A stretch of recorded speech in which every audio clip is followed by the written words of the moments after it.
Africa must take control of its image worldwide, but how do you manage to survive in his country?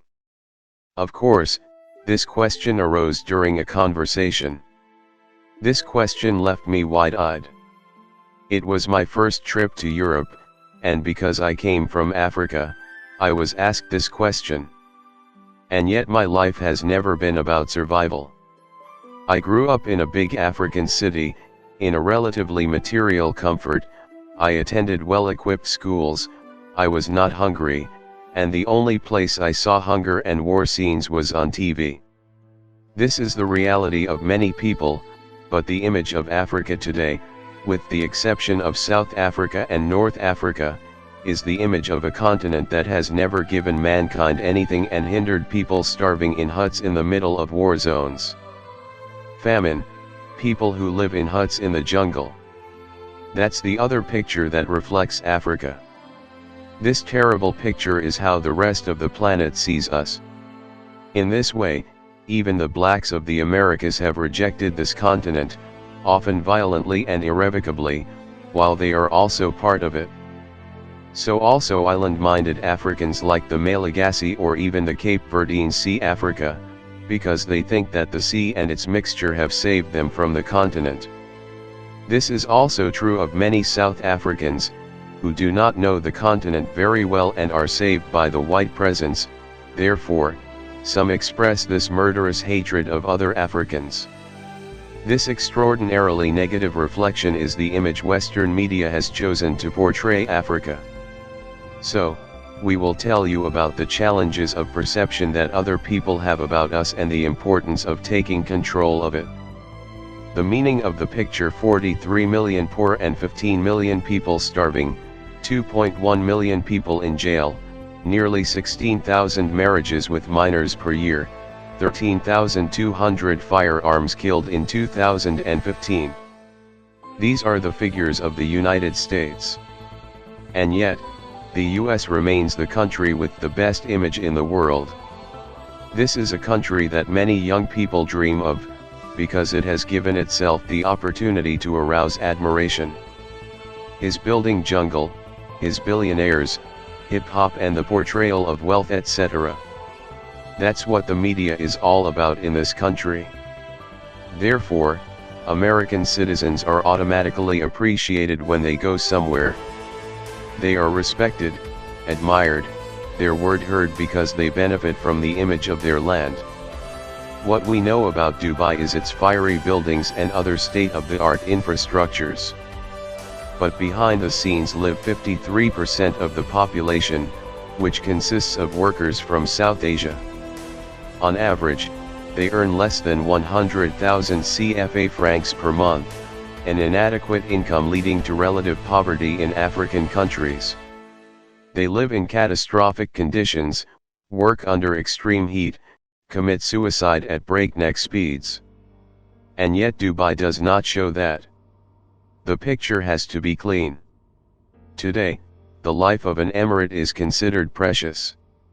The living conditions of Indian workers in Dubai. All countries that understand this mission project a positive image of themselves and in any case do not show their problems too much. That's what's called nation branding. The positive image of a nation goes hand in hand with the appreciation of its people.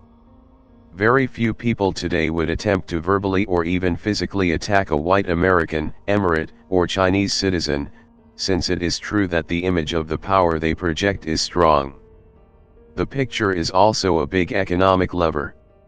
It is the basis for tourism, and when you say a product comes from American production, for example, it is enough that its value is multiplied and that people rush and buy it, even if its quality is not the best.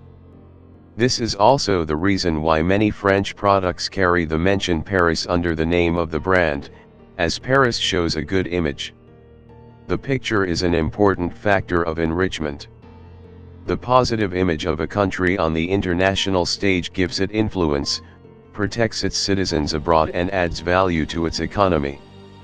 The reality of the African situation: it is estimated that nearly 40% of Africans live in cities, that is, almost 500 million people.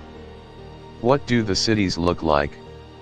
These cities have buildings, supermarkets, universities, entertainment facilities, big streets, many car phones, electricity, running water, internet, nice neighborhoods and bad neighborhoods. If the continent is economically lagging behind the rest of the world, the overall picture is more contrasted than we think. Even in the villages, the solid buildings are spread. Of the 49 countries in sub-Saharan Africa, 39 are currently unaffected by armed conflict and 44 are not hungry.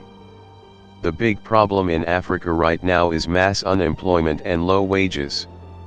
Mass migration is the result of a lack of economic opportunities and a desirable one future prospects. This economic situation is caused by the looting of Africa by the West and its African workers. Those who migrate come from the big cities and not from huts. The image of Boko Haram in Nigeria and the abducted high school girl from Chibok went around the world. The other face of Nigeria, the first economic power in Africa.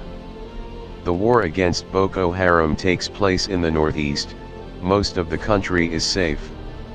Malabo, Equatorial Guinea, the slum of Kibera in Nairobi, Kenya, which the Western media likes to show. The other face of Nairobi, even in the African country most affected by the crises, there are people who usually live. The Congo is a very large country, the war takes place mainly in the northeast.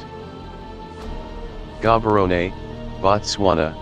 Botswana is, if you like, a developed country and one of the richest in Africa.